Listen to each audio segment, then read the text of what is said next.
I'm Rob Port from SayAnythingBlog.com. Today in the North Dakota Senate, in the the Judiciary Committee, there were bills heard which would allow for churches and local schools to make a decision to allow guns. Currently, state law prohibits any guns in schools, any guns in churches. These bills would allow for church leaders or local school leaders to make a decision to allow guns on their campus or on their property. One of the people testifying against that move, and I'm assuming just specifically against the school side of the equation, is North Dakota Superintendent Kirsten Baesler. Kirsten, tell us about why you oppose that legislation. Certainly, Rob. Thanks. I appreciate the opportunity to do that. Yes, the only bill that we took a position on was Senate Bill 1215 that dealt with the schools. Of the bills that were introduced, I will say up front that this is probably the one that is the better of all of them, because they do allow the local control, which as you know, I'm a firm believer in and a firm advocate for, is local control. So I appreciate the opportunity in this bill that would offer the school boards the opportunity to make that decision. Because of that, when this bill was first introduced, the Department of Public Instruction and myself personally were very neutral about this bill, because it did put local control in the hands of our school boards. And then as this progressed and it passed through and was being heard, I heard from so many people. So many people contacted our office: parents, community members, teachers, administrators, even the students that are in the Capitol as I visit with them on their tours. That was a main concern of our students, was that they didn't want this bill to pass. They didn't want guns in their schools, and they didn't feel that this was something they wanted. Parents, as I said, that I'd spoken with, and of course teachers and administrators certainly didn't want that responsibility. So it was at that time that I decided that I was going to be a voice just to bring the other side of the discussion to the table and really encourage our legislators to take a look at preventative side. As I've mentioned to you before, Rob, the near misses never make the headlines.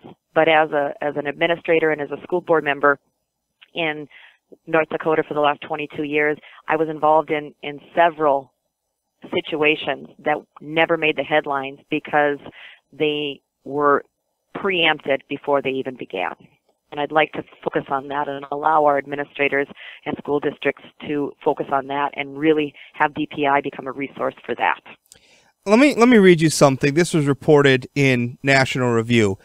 I quote, "With just one single exception, the attack on Congresswoman Gabrielle Giffords in Tucson in 2011, every public shooting since at least 1950 in the United States in which more than 3 people have been killed has taken place where citizens are not allowed to carry guns."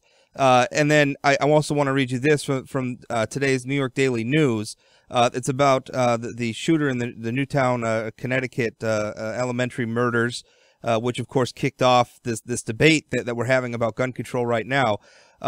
They report, I quote, "They believe that he picked an elementary school because he felt it was a point of least resistance where he could rack up the greatest number of kills. That's what the Connecticut police believe." Do you think many are worried that by having our schools be gun-free zones, we're making them targets, that people who want to murder are targeting them specifically because they know that they can go there and shoot the longest without being shot back at? Does that concern you? You know, and as I testified this morning, that has validity to me, which is why, you know, I did consider this and we remained neutral. I do believe it has some validity. The only thing that concerns me with that and that whole is we're trying to crawl into a person's mind who isn't rational. And we believe that may, or the police believe that may have had some impact or some consideration in his choice, but we don't know that for sure. And, you know, there are other gun-free zones that have never been attacked with only armed security, trained security personnel. When 9/11 occurred, there was the same sort of, you know, public outcry, but our reaction wasn't then to let everybody on the airplanes carry a gun so we could take out the terrorists. And in fact, our security became stricter, and the gun-free zone became more restrictive at our airports.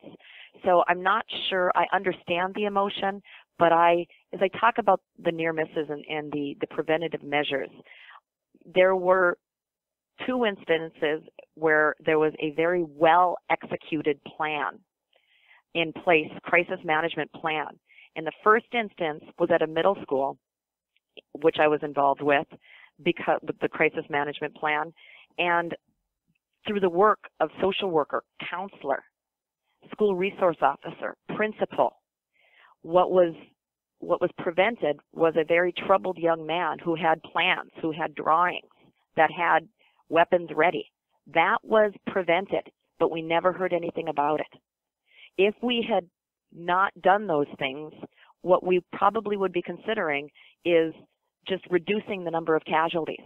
He would have shown up in the parking lot or at the doors of the schools, and then we're talking about putting guns in schools probably minimizes the casualties from 10 to 6 or 10 to 1 or 10 to 2, which is, I understand, better than nothing. But I really want us in North Dakota to not be so emotional and maybe take some steps first before we reach that point, especially since that's what I'm hearing from the parents and the students that I represent. What would, and as I understand it, you want to take a more preventative approach to stop these sort of things from happening before that shooter gets to the door, and I think we're all in agreement on that. I mean, we don't even want to get to that point where shooting needs to start happening in these places, obviously.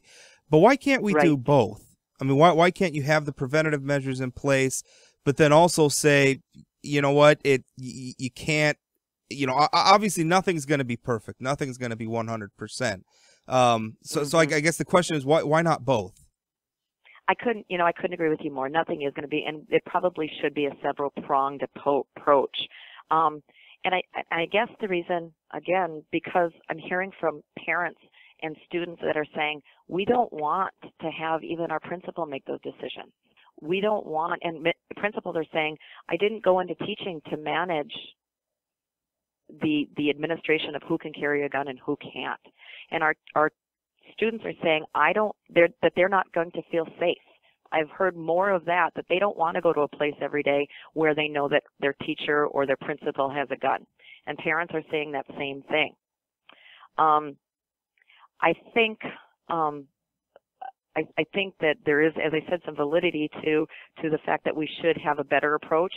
When the bills became introduced and began hearing testimony, a group of small school administrators reached out to me and asked to meet with me, and we had a great discussion about what the department could do, because they didn't want to be managing this type of situation in their small schools even. And their suggestion was they all have crisis plans in place, crisis emergency plans in place, but most of them were first developed after the Columbine incident. And things have changed. The scope has changed. And now there are automatic rifles. They want to have an opportunity to use their time to redevelop those emergency plans rather than using their time to manage who has a gun and whether the ammunition has to be kept separately, whether it needs to be in a lockbox or if it can just be in a locked drawer in a teacher's desk. They just want to use their limited resources and time differently. So that's the argument, and that's the rationale that I'm hearing.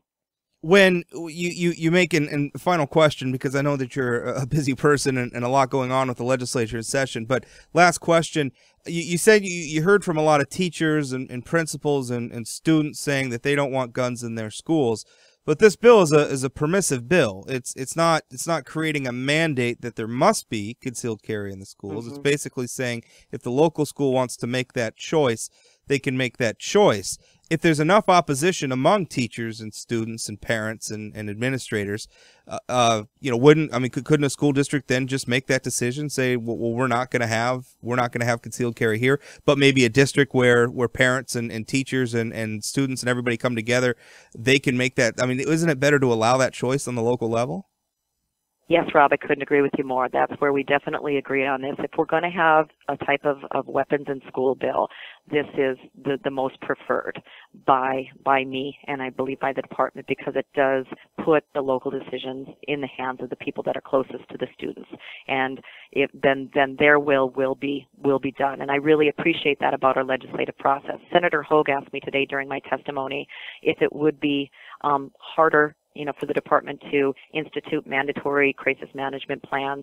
And I said it would just cause us to have different types of responses and help school districts facilitate the management of their plan in a different way, because we would help school districts that didn't have a gun policy develop one type of emergency plan, and versus a school district that did allow weapons in school, a different management plan. So it would just be a bit more time consuming. But bottom line, the Department of Public Instruction is here to serve our parents and students in schools in our local communities, and whatever we have to do to help keep our kids safe, regardless of the decision that the legislature makes about this, we will certainly do, and we will work with whatever bill in whatever direction the legislator chooses.